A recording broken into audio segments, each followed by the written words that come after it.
Hi and welcome to the Market Alert for Monday the 4th of January 2020. First off, I would like to take this opportunity to wish you all the very best for 2021.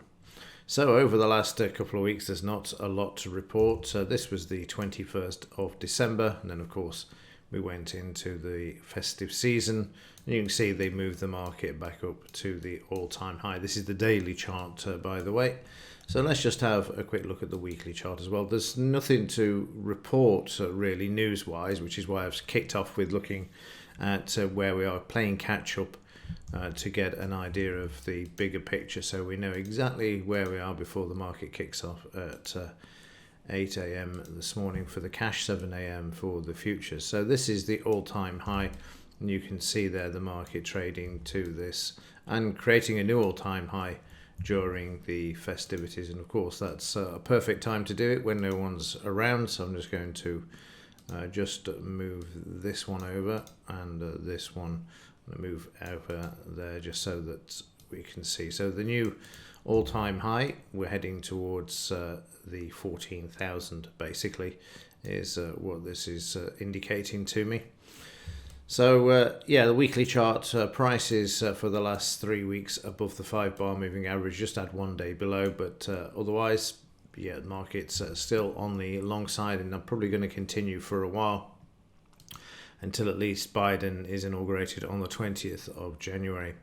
So back to the daily chart, we can see this high, which is here. There's your 13,904, so 14,000 is on the cards, isn't it, really, for this week, with the prospect of moving back to the upside. There's nothing really to send the market to the downside. They want to keep the asset bubbles inflated, so that's the key really.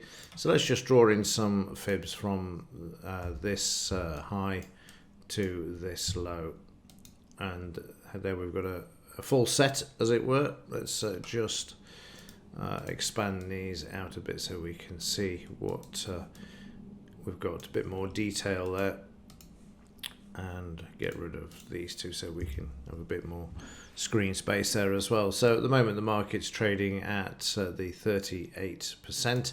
Also to bring to your attention that we've got buying going back through the 5-bar moving average there as well.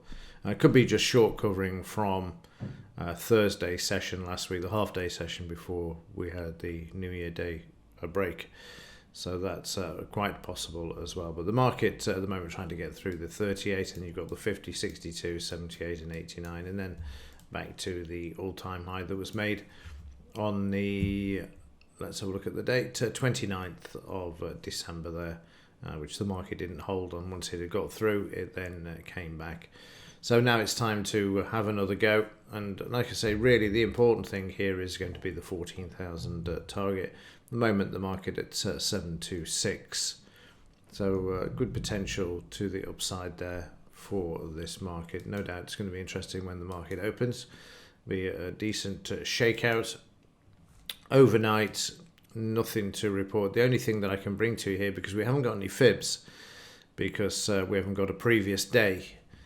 Pivots, because we don't have a previous day's price action. This going all the way back to the 31st, of course, the Thursday, so we're not picking up any pivots at the moment. So the 200 MA there, you can see the market currently trading above this and just sideways, but very, very quiet, which you'd expect. There's no news.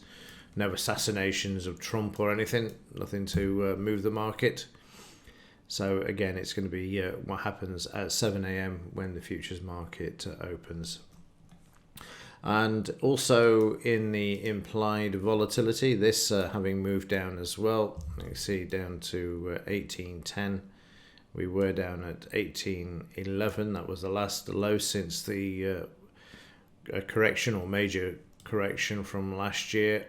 That's the lowest we got to, so we now put in a new low on the implied volatility, which indicates that the market can move to the upside freely at the moment. There's no risk factored into the implied volatility at the moment, but conversely, also keep in mind that when the implied volatility drops into these lows, the market is also ripe for correction. So it may be a case that they want to get it back to the 13,900 or 14,000 level, and once you get to that big round number, then you will be looking for some sort of correction in the market as well. So again, keep this in mind as well.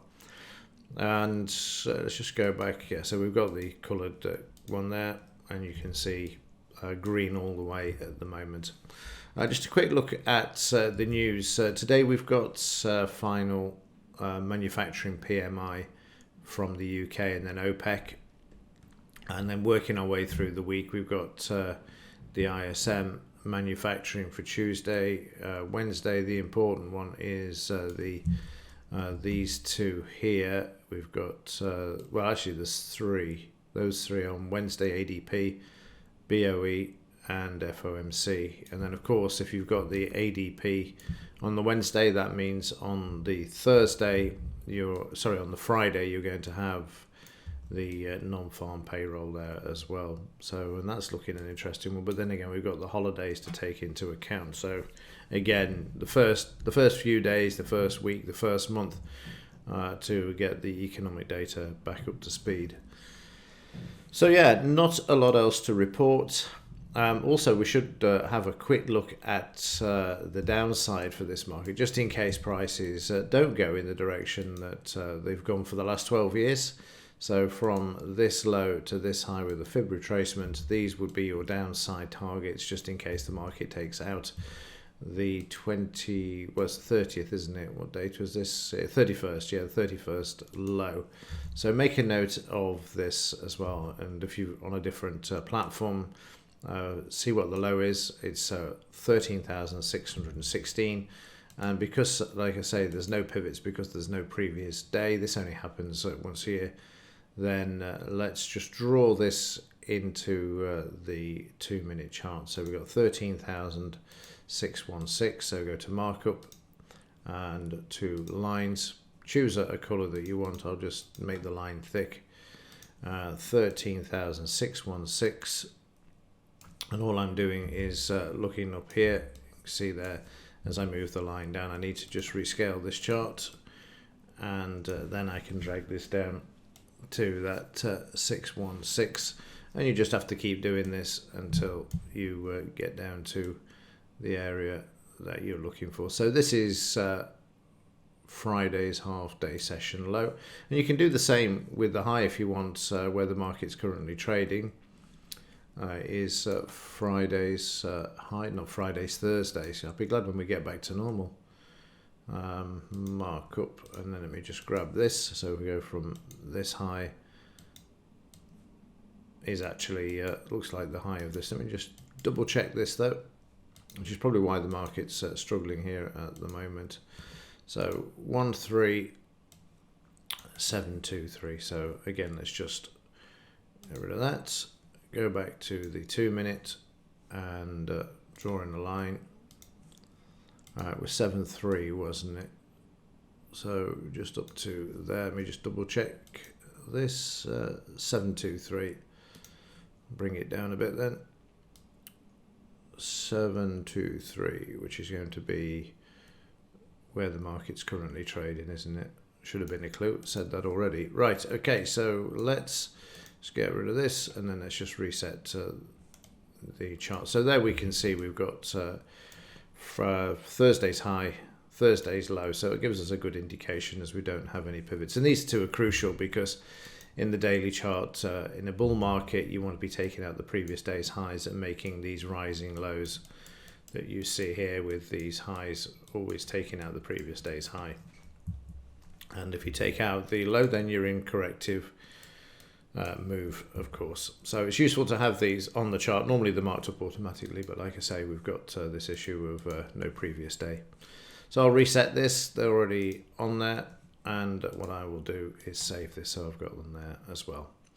Okay, I think that will do for the first one. It's just, like I say, give you an idea of where we are, bigger picture. No major economic news, nothing. It's a clean slate, as it were, for the 7 a.m. futures kickoff. And with that, as ever, thanks for watching. See you in the next one.